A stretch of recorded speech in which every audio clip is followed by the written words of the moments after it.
Olivier Rasmont, vous avez publié un livre qui accuse la France d'avoir tué ses villes. Et aujourd'hui, vous êtes avec nous pour nous dire comment la France peut sauver ses villes. Euh, Pouvez-vous nous expliquer votre diagnostic? Effectivement, c'est important de comprendre, de faire un constat et de faire un constat juste. La chose qui apparaît et qui maintenant commence à être connue et commence à être très visible, ce sont les vitrines vides dans de très nombreuses villes moyennes, pas seulement d'ailleurs dans les villes qui vont mal, aussi dans des villes en croissance démographique et dans des régions qui vont plutôt bien parfois. Et ce constat-là, maintenant, on l'a fait. Par contre, ce que j'ai observé, c'est que cette dévitalisation urbaine ne concernait pas seulement le commerce, il concerne également le logement, il concerne également les transports publics. Il se vérifie quand on regarde les revenus moyens des habitants des villes, qui est toujours inférieur à celui des revenus, à celui des communes qui sont juste autour de la ville moyenne. Donc c'est une crise beaucoup plus profonde que simplement celle du commerce.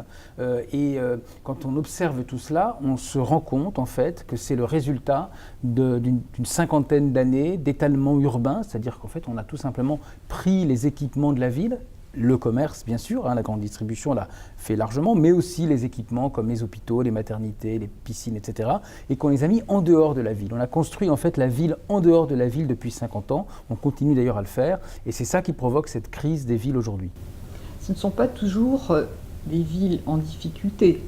Vous dites qu'il y a quand même des villes qui s'en sortent bien. Ce ne sont pas forcément des villes qui sont considérées comme étant dans des régions en difficulté. Pour être clair, ça dépasse la fameuse diagonale du vide qui va en gros du nord de la Lorraine au sud de la région Nouvelle-Aquitaine. Ça dépasse largement. Ce n'est pas seulement dans le nord, ce n'est pas seulement dans le Languedoc. C'est aussi beaucoup de villes en Bretagne, par exemple, beaucoup de villes en région Rhône-Alpes, en Provence. C'est très très largement répandu. Il y a quelques exceptions quand même. D'abord, c'est les métropoles qui s'en sortent mieux, les grandes villes qui s'en sortent mieux.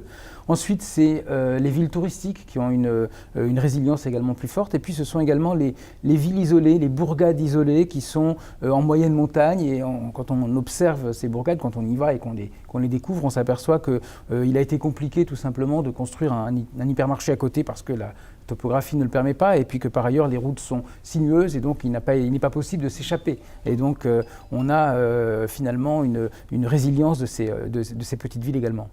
Vous avez quand même des lueurs d'espoir à partir des politiques menées par les collectivités locales. Et vous avez observé des innovations, des actions positives sur les villes. Pouvez-vous donner un peu d'espoir pour ces villes? Alors quand il y a de l'espoir, et il y en a heureusement, c'est quand l'ensemble des acteurs locaux se sont aperçus de la situation et qu'ils l'acceptent d'abord.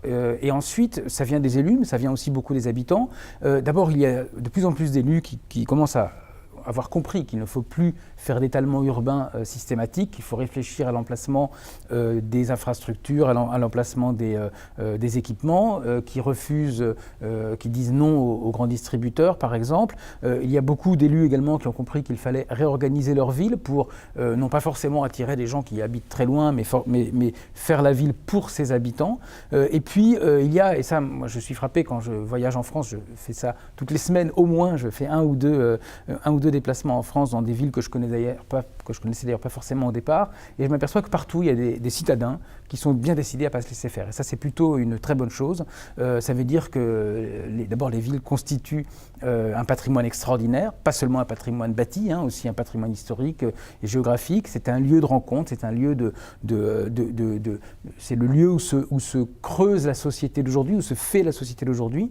Et donc il y a des citadins qui sont décidés à faire vivre leur ville, et ça montre que les villes ont encore de l'avenir, heureusement, et même les petites villes parfois.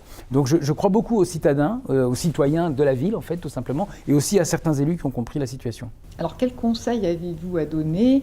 On a bientôt un prochain gouvernement, donc qu'est-ce que l'État peut faire? Qu'est-ce que les collectivités peuvent faire? Qu'est-ce que les associations peuvent faire?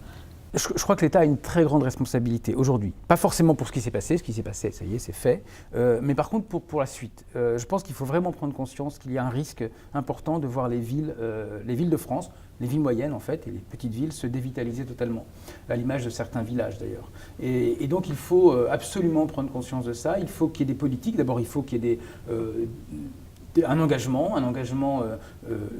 comment dire, parfois financier, mais aussi tout simplement de politique publique, de conseils. Alors la Caisse des dépôts commence à le faire déjà, mais il faut prendre l'ensemble des critères. C'est-à-dire qu'il faut sortir, comme malheureusement ça a été fait ces derniers temps, sortir de l'idée que ce serait une affaire de commerce. Ce n'est pas seulement une affaire de commerce. Le commerce, c'est presque la chose la plus visible. C'est aussi une affaire de commerce. Est-ce que l'État doit lutter contre les centres commerciaux périphériques? Oui, bien sûr, mais c'est une affaire de commerce parce que c'est ça la chose la plus visible. Mais si on se limite, on se contente d'aider les commerçants de centre-ville en pensant que ça va régler tout le problème, on va à mon avis, pas changer grand-chose.